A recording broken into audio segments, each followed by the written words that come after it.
guys, and that's my Raw review. Now, I really enjoyed Raw this week. They put on another really good show, and it's kind of, you know, WWE have redeemed themselves from the Royal Rumble. But before I start talking about Raw, I just want to say, I had, like, well, not a lot of comments, but, like, messages and stuff saying about, you know, like, saying, oh, you're so negative about the Royal Rumble, how can you not like Sheamus, all that kind of stuff.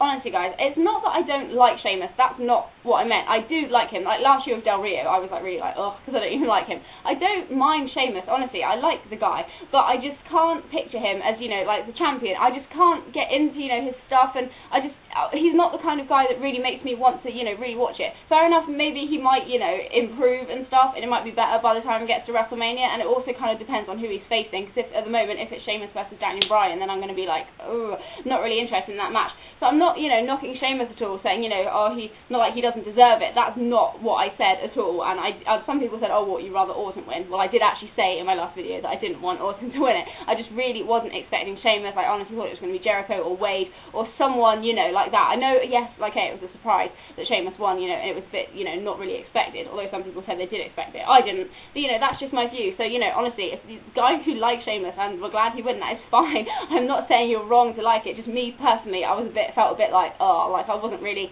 that excited about Sheamus winning, so, you know, that I just wanted to kind of clear that up, because I think there was a bit of, you know, like, misconception as to what I was actually saying.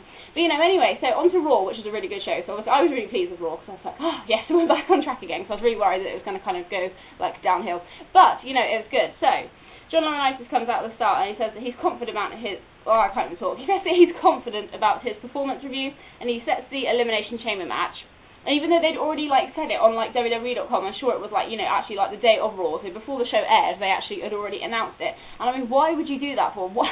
I know, I get, like, they're trying to get people to, like, you know, use, like, WWE.com and, like, all the kind of social media kind of stuff on the internet, but it's, like, really annoying. Like, they do, like, these really good videos on there, like, these ones with, like, Dolph Ziggler and stuff, which, you know, would have been a lot more beneficial if they'd have actually aired it on TV, because Michael Cole was talking about it. It was the one where it showed, like, how Vicky Guerrero was talking about how Dolph Ziggler, like, prepares for matches and stuff, and says that he does, like, laps of the building, and, you know, like, all this kind of stuff, and, you know, that would have been really good to kind of use something like that on TV, but they just put it on the internet, and, like, I honestly don't really go on I don't really go on WWE.com a lot, to be honest, and it's only if someone, like, on a forum says, oh, you have to see this video, it's really good, that I'll actually click on it. I wouldn't just regularly check WWE.com. Maybe that doesn't make me a very good wrestling fan, but, you know, I'd rather actually see it on the shows each week, rather than having to search the internet to find the videos which kind of, like, go along with, like, the storylines, if you know what I mean. But anyway, no, so he sets the Elimination Chamber match. Whether it was just because, you know, he was meant to be acting nervous on this week's Raw, but John Laurinaitis, like, fluffed so many of his words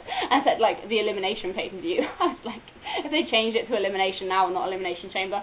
But, you know, so yeah, CM Punk interrupts John Laurinaitis, and he, yeah, just start singing that na-na-na-na, hey, hey, goodbye song, for, like, ages. John Laurinaitis is just kind of, like, smirking, like, kind of laughing along with it, as if, you know, like, he doesn't think he's actually going to get fired. But Daniel Bryan comes out and says that no one cares about CM Punk and Laurinaitis' personal problems, and he says that Punk, you know, isn't much of a challenge, because John Laurinaitis says, well, you know, while I'm going to make all these amazing matches for tonight, obviously trying to, you know, increase his chances of not getting fired, so he makes, you know, a first time ever Punk versus Daniel Bryan champion versus champion match. So that's why Daniel Bryan says Punk isn't, you know, much of a challenge, and Punk's like, what, you know, because those guys have been friends for ages, so that obviously Daniel Bryan's, like, personality's, like, changing, and Punk says that they'll put on the best wrestling match, like, that they could possibly have.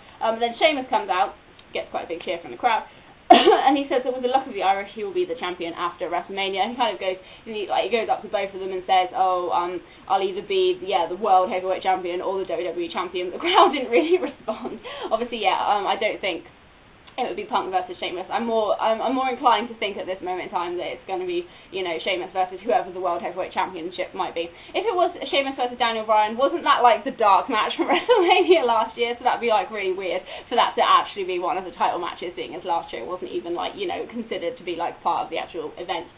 Anyway, so that was opening segment, very good segment there. So then first match we had Randy Orton versus Dolph Ziggler, which is always awesome seeing these two, because, you know, all the matches that they've had in the last year have been really good, and this one was no different. Ziggler did his, like, sit-up thing again, which I thought was really cool. I don't know why, I just think that's really cool when he does sit-ups, you know, in the middle of a match, especially, like, against people like, you know, main event guys. Orton hits a nice suplex on Dolph off the top. Ziggler counters the DDT into sleeper hold, and he hits the famous event and gets two. He goes to zigzag, it gets countered.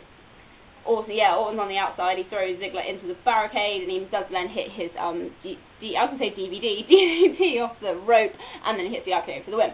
So, you know, Orton's winning. So obviously, you know, he's kind of, you know, getting back his winning streak. And I just hope that this doesn't mean that, you know, like, Ziggler doesn't kind of get pushed down the card again. I don't think he will. I mean, he's in the, you know, I didn't even talk about who was in the Elimination Chamber match, did I? I'll say about that in a minute. But yeah, I just hope he doesn't get, like, pushed back down again. But I'm pretty sure he won't, because, you know, his match against Punk was really good. So I'm just hoping, you know, that he'll kind of stay around the main event, and maybe like after WrestleMania he'll kind of get like another chance at the title again.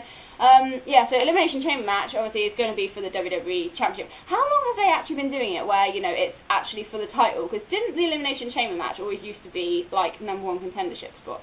Maybe I'm just going completely mad, but I thought it used to be. But you know, I'm possibly just actually going insane, because there was a number of years where I didn't watch it, and I still think they should have left it as No Way Out, because that sounds so much better as a pay-per-view name than Elimination Chamber. Anyway, no, so it's going to be for the title. The Raw one's been announced. I haven't watched SmackDown, obviously, yet, so I don't know the SmackDown one, but it's obviously going to be CM Punk, Dolph Ziggler, The Miz, R-Truth, Chris Jericho, I think that, and Kofi Kingston. Now, Kofi's a bit of an odd choice to put in that, because, you know, just because he hasn't really been, you know, in, like, the main event kind of scene at all for such a long time, but obviously, yeah, they tend to put in someone who's a bit more, who can do, like, fancier kind of, like, high spots, and obviously, maybe now, obviously, because of Air Boom, I guess they're going to split now. I don't know if they would actually reform once Evan, if Evan does come back, but maybe Kofi might be getting a slight push again, but, you know, we'll see what happens with him. Anyway, so that's the Raw Elimination Chamber match. Then Bruce Clay facing Tyler Rex. I think they're going to have to soon start putting Brodus like in actual proper kind of matches. I mean, don't get me wrong, I still like obviously still like the gimmick. I mean, it's only been around for like 3 weeks. But yeah, they need to start putting him in kind of matches where, because it's just going to maybe get a bit dull for some people just to see the same kind of stuff happening over and over again. So then we had the CM Punk versus Daniel Bryan match. And this one was actually good, you know. Like I say, I always say I'm not a massive fan of Daniel Bryan, but he does put on some good matches. It really just depends who he's actually facing. When he's facing people like Punk and, like, you know, younger, bit more decent, that's not even a word, is it? More decent wrestlers, it's, you know, more interesting to watch. But it's just because lately it's been like Mark Henry and Big Show, and it's a bit like you can't really get into those matches so much. No, this was a good match. A lot of countering of each other's moves.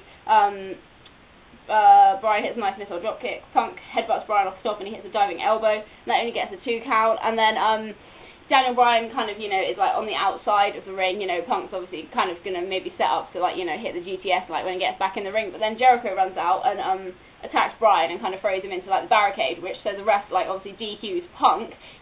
Punk's like, what? But then Jericho comes in the ring and hits the code breaker on Punk. So this is possibly setting up their, you know, WrestleMania feud. It would be good. I'm pretty sure, well, I really hope that we'll see Punk versus Jericho at WrestleMania, because that would be, like, really good. But obviously still we don't know what is going on with Jericho, because, you know, like with him saying the Rumble would be the end of the world as we knew it, like nothing, and they haven't really, like, you know, obviously he still hasn't spoken properly yet, hasn't explained, like, all those, like, you know, the promos with, like, the girl and all that kind of stuff. Whether that is actually relevant, I honestly don't actually know anymore, but, you know, we'll see what happens. And then obviously, yeah, Daniel Bryan's there, like, celebrating, like, his victory, like he just made, like, did a great victory, even though, you know, someone attacked him, causing Punk to get, like, disqualified. Anyway, then we had Kofi Kingston versus The Miz with R-Truth on commentary. I don't know, I mean, R-Truth's still funny, but I really wish he'd kind of stayed heel in a way. I mean, he's obviously, at least he's still, you know, got his kind of, like, crazy kind of, like, character. It's not like he's gone back to the whole, like, you know, rapping, singing thing, whatever you want to call it, that he used to do. But yeah, no, so he was on commentary. He was actually quite funny on commentary, talking about, like, little Jimmy. But then it wasn't a very long match, to be honest, and Kofi kind of hit the Trouble in Paradise out of nowhere to get the win. So obviously they're going to have to kind of build Kofi before the Elimination Chamber match, just, you know, because he hasn't been doing anything kind of, you know, for so long. And then we had Eve versus Beth Phoenix for, like, the Divas title, and this was, like, the shortest match, like, ever. Oh, no, what was I going to say? Hang on, I'll talk about this and then I just remembered. Yeah, so Beth wins, like, you know, almost, or Eve, it goes crazy at the start, obviously, because everything that's happened with Zach, she starts attacking Beth, but then Beth fights back with a clothesline and then hits the Glam Slam for the win. So the match is over in, like, a minute and a half, which was a bit, like, okay then. But then Kane appears, on the Titantron, and he's, you know, Eve's obviously, like, terrified, and says, oh, that he'll keep hurting Zack Ryder until Cena embraces the hate. And then Kane appears behind her, you know, actually in the ring, because obviously, you know, she's like all like scared, like looking towards like the ramp, so he's actually behind her. But then Cena runs out and makes the save, and you know, goes into like Cena's like angry mode, and obviously starts like hitting Kane with the steps, and he hits him with the mic, and he like, you know, like if he'd have just stayed like angry, but the fact that it's just the way, you know, like after he'd finished beating up on Kane, he did this whole like cheesy smile and salute, and he's like, oh, we're having a party up in here, and it's like, what? Why would you say that for? You're supposed to be staying in this kind of like character, not making it like you're still like cheesy normal self. But you know, he goes to hit the attitude adjustment on Kane through the announce table, but then kind of Kane manages to get out of it and like retreats and like runs away or whatever. So that was that. But no, what I wanted to say was anywhere else, like the backstage segment, because like John Laurinaitis was it John Laurinaitis? Yeah, he was going like round backstage and talking to like random people, and he bumped into Regal, and he was like, oh, how's your son? And he's like, oh, I have daughters, conjoined. And then he's like, oh, and are they okay? And he's like, well, I can lock them in, I keep them in the attic. And it was like, what?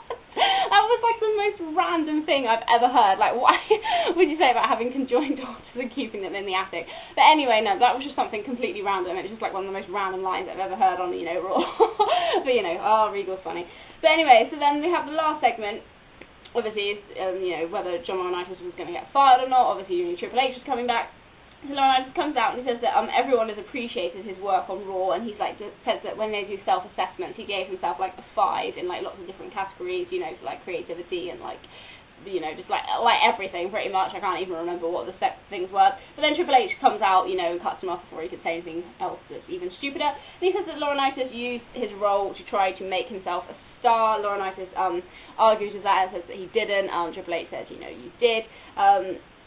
And then Laurinaitis says that he'll do anything to keep his job, so Triple H kind of thinks of like different things that he can do. So he says to like, you know, he needs to apologise to like every single person in the arena, and then he'll decide. But obviously the crowd, you know, he got booed so bad, like, you know, really booed for that. So Triple H is like, no, that's not working. And then he talks about the fact that Vince McMahon made up that Kiss My Ass Club a while back and said, you know, oh, maybe, you know, you should do that. And obviously Laurinaitis actually gets down on his knees and puts chapstick on and prepares himself, and Triple H is like, what are you doing, man? You know, you need some help for that.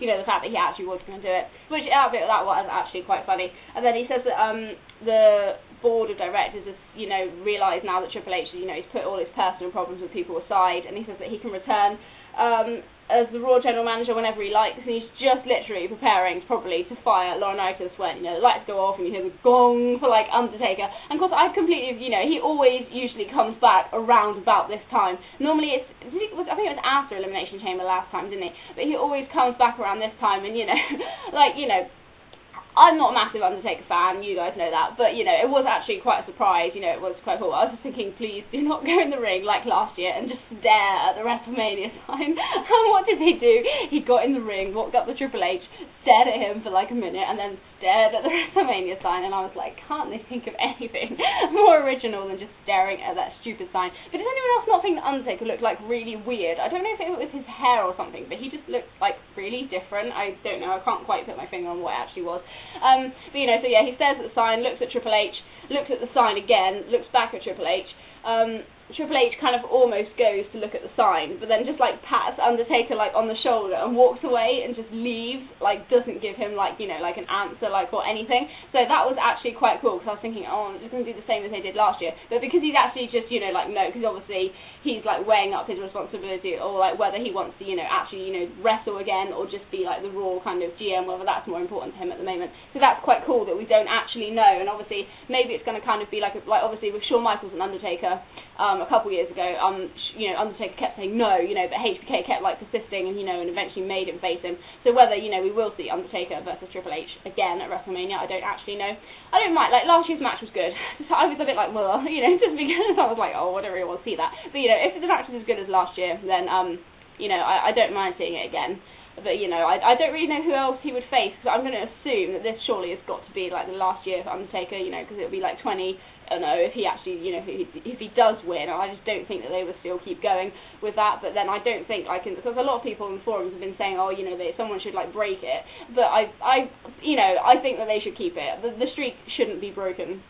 in my opinion. It should just, you know, he should get to 20 and then leave, and then that's it. That's my personal opinion, but, you know. But, yeah, no, so overall it was a very good episode of Raw. I feel like I've been, like, talking for ages. But, you know, so, no, thanks for watching this video. Obviously, leave comments and stuff. Obviously, I haven't seen SmackDown yet, but obviously I'm assuming they're gonna, I think they're announcing, the, you know, the SmackDown Elimination Chamber.